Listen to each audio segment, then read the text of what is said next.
Scott Case, CEO of Startup America. Scott, welcome to TechCrunch TV. Cool, thanks for having me. Well, that's an ambitious title of an organization, Scott. Well, we're all about helping America's startups step up their game and help them grow, and it's critical to our national success because the startups and their growth is what drives our national economy, specifically around job growth. They're where the job creation happens as a result of their growth. In fact, all the net new jobs created in the last 30 years were created by companies less than 5 years old, and that data has been scrubbed and processed by folks like the Kauffman Foundation, and it's really, really important that we drive the startup ecosystem here in the United States. So is Startup America, is it a nonprofit? Yeah, we're based at two foundations, the Case Foundation and the Kauffman Foundation. We have some national corporate sponsors like American Express, Dell, Microsoft, and Intuit. And we're using the partnerships with them and dozens of others to help bring new partners to help startups grow. How are you trying to encourage startups in America?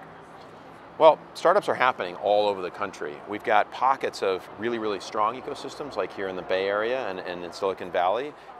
New York has a strong one, Boston. We have some emerging ecosystems like in Austin and in Chicago. And then we have some entirely new ecosystems that are being built up, and what we need to do is to strengthen those regional ecosystems and then create much more connective tissue among the startups across the whole country if we're going to raise the game. So we do that by helping foster local ecosystems. So we've partnered with entrepreneurs and created Startup Connecticut, Startup Tennessee, Startup Illinois, Startup Massachusetts. Next week we launch Startup Colorado. And so we're focused on how do we help these ecosystems be a lot stronger, and then we're bringing national partners in that can help them with their growth. You've also had a distinguished career as an entrepreneur yourself. What did you most learn as an entrepreneur which you feel you're bringing as the CEO of Startup America? Well, a few things. One is the importance of focus, really focusing on what you're trying to deliver, who's your audience, who's your customer, what value you're bringing to the table, how are you going to bring that value, how do you measure your success against that, and that's true whether you're focused on a single startup with a single product or you're trying to create a movement or a big social change.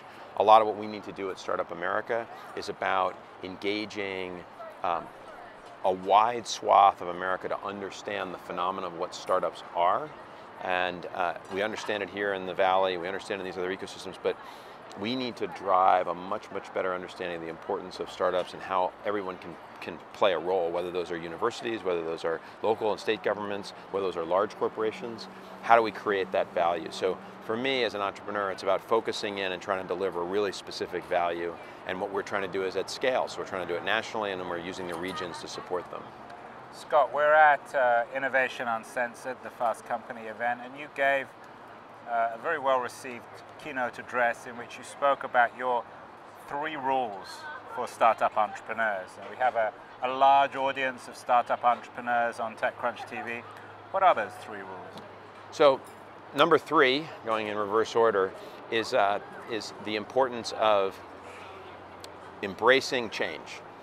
You're going to need to be resilient as a company, and there'll come a time where you may have to change directions. May not be, the big vision might not change, in fact it shouldn't, but the strategy to get there might have to make a radical shift. So that's number 3. Number 2 is the investment in your team. Before you get to number 2, this idea of embrace change has become a platitude, but it's much easier said than done. Oh yeah, it's totally hard. Because you're faced oftentimes with incoming information that's suggesting that maybe you got something wrong, and depending on the type of business you are and your business model, that can come in lots of different forms, whether that's outside advisors or counsel, whether that's the marketplace telling you something, sort of competitors, or whether that's individual customers. My recommendation is always to use hard data, ideally from customers, the people who are actually going to pay you, to influence whether or not it's time to make a change.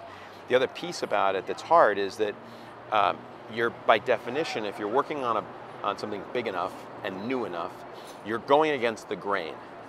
So you need to understand, if you're going against the grain, how to change, and are you changing because you need to shift a little bit, and you're still changing in a major way, or changing a marketplace in a major way, because you don't want to just succumb to changing to go with the flow, because that's not going to be a big business anymore. So it is a delicate balance. The best way to manage it is to manage it through having really great network of people around you where you can test up against it. And one of the things that I've noticed entrepreneurs don't do well enough is find people in their networks that are that can be counterbalances to them, where the skeptics and the critics, because that's where the real value lies in helping you to make that decision. Because if your greatest critics, listening to them very carefully can help provide you real insights as to whether this change is an important one or not. So everyone should become friends with me. I'm a skeptic. Well, look, Simon Cowell did more for those singers than anybody else did. And so while it's important to have people around you that are encouraging, it's equally important for you to have people around you that are skeptics, because they're challenging your assumptions. And the cool thing is, if you listen carefully and you understand those challenges and you can overcome them, you're gonna have a better business as a result. And you need to grow a thicker skin, right? Is that the key? Look, Simon Cowell was unpleasant, but he was right. He still is. Well, there you go. You'd know better than I am. Number 2, Scott. Number 2 is team. Getting the right team, nurturing that team, investing in that team. They are an investment. For most companies in America, I think 75% of our economy is a service economy. The bulk of the resources that you're investing in are human beings. And so a commitment to investing in their success is absolutely critical to your success as an entrepreneur. Whether that's 3 people and you're hiring the 4th person, or whether that's 30 people and you're hiring the 31st person, how you think about that talent, how you recruit talent, and how you engage the people that work for you is really critical. Most great entrepreneurs and most successful ones understand that at some point, they stop being the center of the universe and actually become a support mechanism for everybody else who's doing the things that need to get done. Is the greatest value in any startup the people? Yeah, it's the most valuable part, the human element. Why don't we realize that? Why do we always focus on product? Well, I think we forget about the humans, and I think it's because a lot of, certainly in the infotech space, we're crazy, both entrepreneurs and we're engineers. So I think our worldview comes through a building and creation thing, which is usually around things. But if you think about the importance of customer validation, of talent, about building your network, all those things are all about human beings.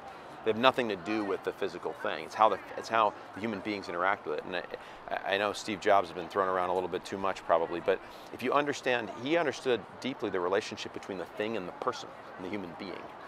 And you've got to understand those relationships. And well, it's almost as if he turned the product into a person.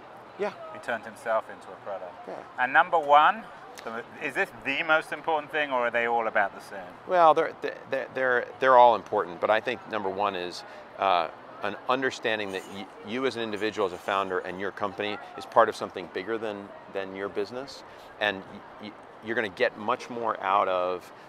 You'll be much more successful by investing in the ecosystem around you. So give don't like back. This word ecosystem, Scott. Can't we invent a less ugly word?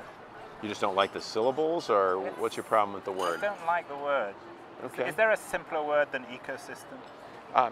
You can call it a network. Okay.